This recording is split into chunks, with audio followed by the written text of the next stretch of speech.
Hi friends, Ms.Leonard is here to read a book to you today called Separate is Never Equal.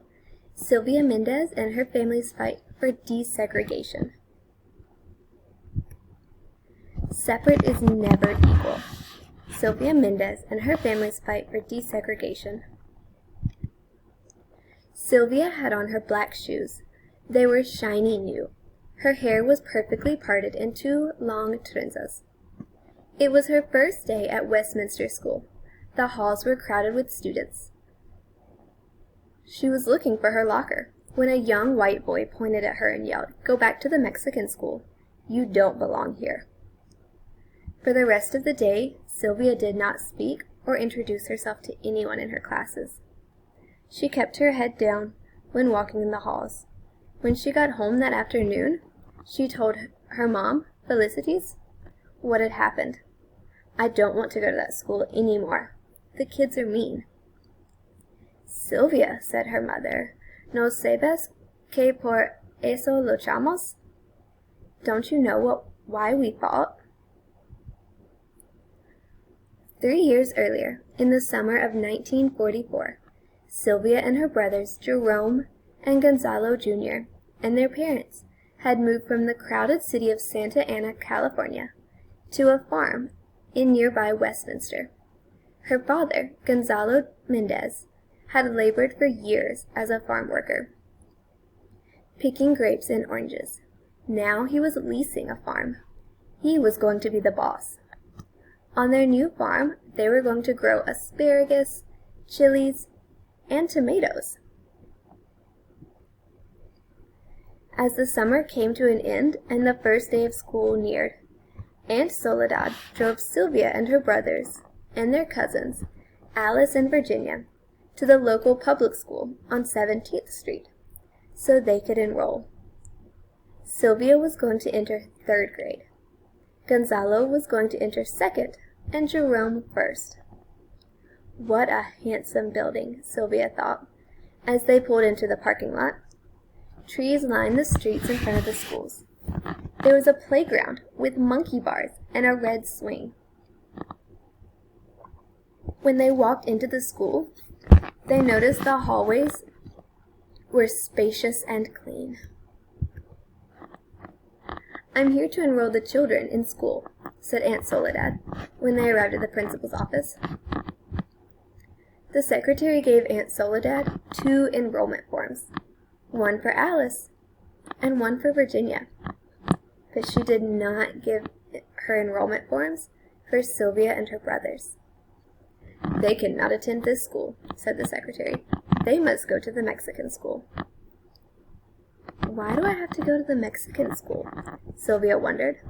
She was not Mexican. She was American. She spoke perfect English. Her father was from Mexico, but he had become a U.S. citizen. Her mother was from Puerto Rico, which is a U.S. territory. Aunt Soledad was upset. "But we all live in this part of town." Sylvia looked at her cousins. They had light skin and long auburn hair, and their last name was Videri. Their father was Mexican, but of French descent. Then she looked at her brothers, and at her own hands and bare arms.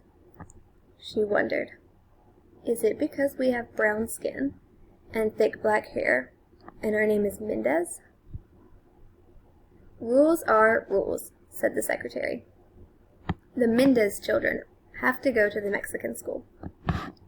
"Then I will not be enrolling any of them then," said Aunt Soledad, and she stormed out of the office, taking Sylvia and the other children with her.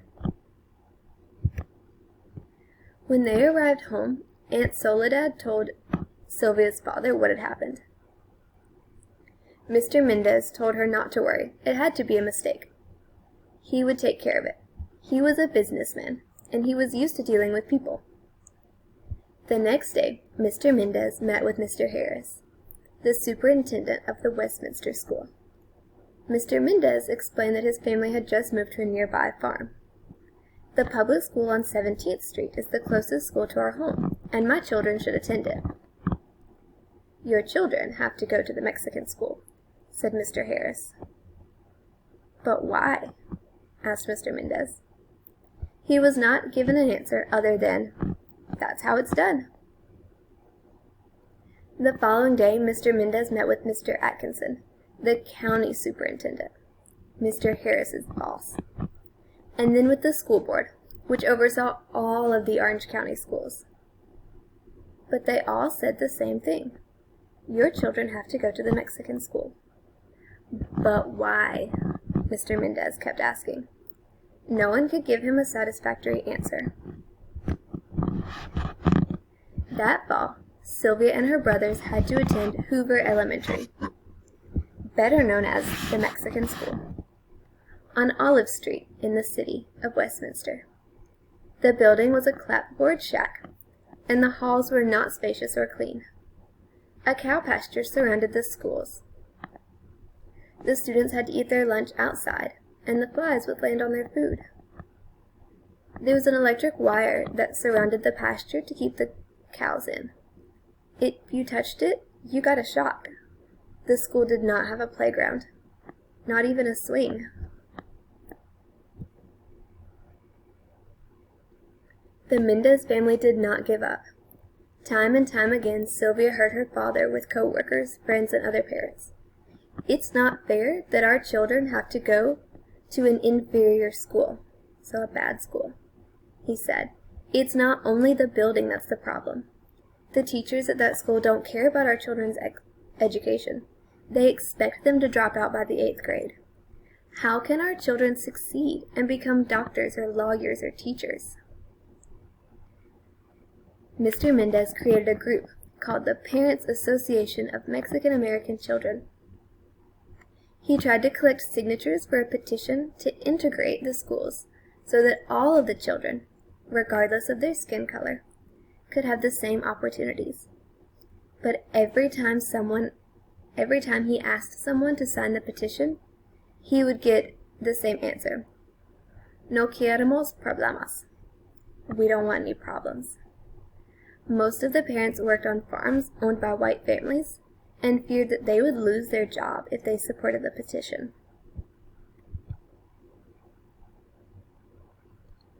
One day, a truck driver overheard Mr. Mendez trying to convince a worker to sign his petition.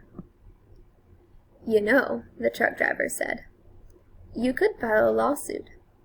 The truck driver told Mr. Mendez about a lawyer named David Marcus, who had filed a lawsuit on behalf of the people in San Bernardino, and had helped them to integrate the public pools there. At that time, not only were schools segregated, but also public places such as parks and movie theaters. Some businesses even had signs that read "No dogs or Mexicans allowed." Mr. Mendez decided right then and there to hire Mr. Marcus, even if it meant having to spend all of his savings to do so. Over the next few months, Mr. Mendez and Mr. Marcus traveled all over Orange County, looking for people who had experienced similar problems. Sylvia watched her father leave early in the morning. Sometimes she saw him coming home in the evenings, but only after she had heard his footsteps when he got in late at night. While he was away, Sylvia's mother had to take care of the farm. Mrs. Mendez would get Sylvia and her brothers ready for school. Then she would go to the fields.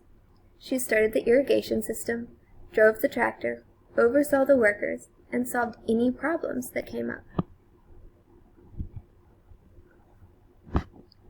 With the help of Mr. Marcus, Mr. Mendez found and talked with other families who were dealing with segregation. One of them was the Estrada family. Mr. Estrada had fought in World War II. He had risked his life next to other Americans of all races and backgrounds. But when he returned to America from the war, he found that his children were not allowed to attend the same school with white children. "Es una injusticia," said Mr. Mendez. "It's an injustice." The Estrada family joined the Mendez case, and so did 3 more families. There were families from different school districts in Orange County, Westminster, where Sylvia lived, Garden Grove, El Modena, and Santa Ana. Mr. Marcus wanted to show that the segregation of students affected not only Sylvia and her brothers, but more than 5,000 children in the public school system all over Orange County. On March 2nd, 1945, Mr. Marcus went to the courthouse and filed a lawsuit. The trial was held at a courthouse in Los Angeles. Sylvia and her family dressed in their best clothes and sat in the courtroom to listen. The hearing lasted 5 days. Each day, Mr. Marcus called to the stand parents from the different districts in Orange County, and the superintendents from each district too.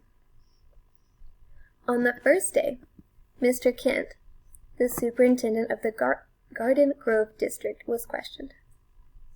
He said that he sent children to the Mexican school to help them improve their English. That's a lie, thought Sylvia.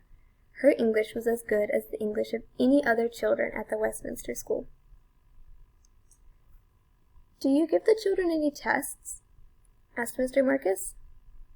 Mr. Kent claimed he did so. "We do so by talking to them." That's another lie, Sylvia wanted to yell. No one had questioned her. They rejected her from Westminster School without asking her a single thing. "For what other reasons do you send children to the Mexican school?" asked Mr. Marcus. Sylvia and her family braced themselves to hear what Mr. Kent would say next. "For their social behavior. They need to learn cleanliness of mind, manner, and dress. They're not learning that at home. They have problems with lice, impetigo, and tuberculosis. And they generally have dirty hands, face, necks, and feet. Oh, and ears." The Mendez family and the others in the courtroom just stared at Mr. Kent in disbelief. What he was saying was not true. It was degrading. "How many of the 292 children in the Mexican school are inferior to whites in personal hygiene?" asked Mr. Marcus. At least 75%. "And in their scholastic ability?" 75%. "In what other respects are they inferior?" "In their economic outlook, in their clothing, and in their ability to take part in the activities of the school." "Do you believe that the white students are superior to Mexicans in the respects that you have mentioned?" "Yes." "And that is one of the reasons why they are being segregated?" "Yes." Time and again, Mr. Mendez had asked, "Why can't my children attend the Westminster school?" And now he had an answer. On the second day, Mr. Marcus called to the stand a 14-year-old student from the Mexican school in El Modena. Her name was Carol Torres. She spoke perfect English. It was clear she did not have problems with the language. And that was not why she was sent to the Mexican school.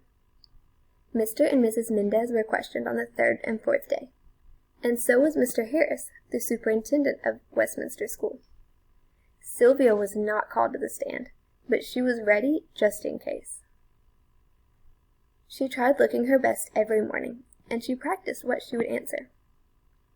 On the fifth and final day of the hearing, Mr. Marcus called to the stand 2 educational specialists to explain why it was bad to segregate students into different schools. Segregation tends to give us an aura of inferiority. In order to have people in the United States understand one another, it is necessary for them to live together. The public school is one way that all of the children can be together. The judge nodded his head. He seemed to agree with this. Judge Paul McCormick took almost a year to give his decision, but when he did, he ruled in favor of the Mendez family. In his ruling, he said, "Public education so public schools, must be open to all children, regardless of where they come from. This meant that everyone had to be allowed to attend school, no matter their race, their color, or their background. The Mendez victory made newspaper headlines. Sylvia's family was ecstatic. They were very, very happy. But they did not have much time to celebrate because the school board appealed their case. That is, it asked for another trial. Sylvia and her family had to go to the state court in San Francisco to argue the case again. In the new trial, the Mendez family received support from the League of United Latin American Citizens, the National Association for the Advancement of Colored People, the Japanese American Citizens League, the American Jewish Congress, and other organizations. These groups sent letters with information relevant to the case and asked the judge to rule in favor of the Mendez family. Sylvia was amazed that people of different backgrounds and from different parts of the country who had never met her family were getting involved to try to help them. But her mother said, "Cuando la cosa es justa, los demás te siguen. When you fight for justice, others will follow." On April 15, 1947, the judges in the case in the Court of Appeals in San Francisco ruled in favor of the Mendez family again. That June, Governor Earl Warren signed the law that said that all children in California were allowed to go to school together, regardless of their race, their color, or the language they spoke. "So remember," said Sylvia's mother, "we fought to make sure that you could attend a good school and have equal opportunities." Sylvia thought long and hard about what her mother said. The next day, she returned to the Westminster School. This time she did not listen to the whispers. She ignored the children who pointed at her and called her names. Instead, she held her head high. Her parents fought not only for her and her brothers, but for all their classmates. Looking around, she saw that other children were smiling by her. By the end of the day, she had made a friend. And by the end of the school year, she had made many friends of different backgrounds. She knew that her family had fought for that. So, Sylvia Mendez was a real person, and her family really did fight to integrate the schools in California. I really hope that you liked our story today about the Mendez family and how they fought for everyone to be able to go to school together.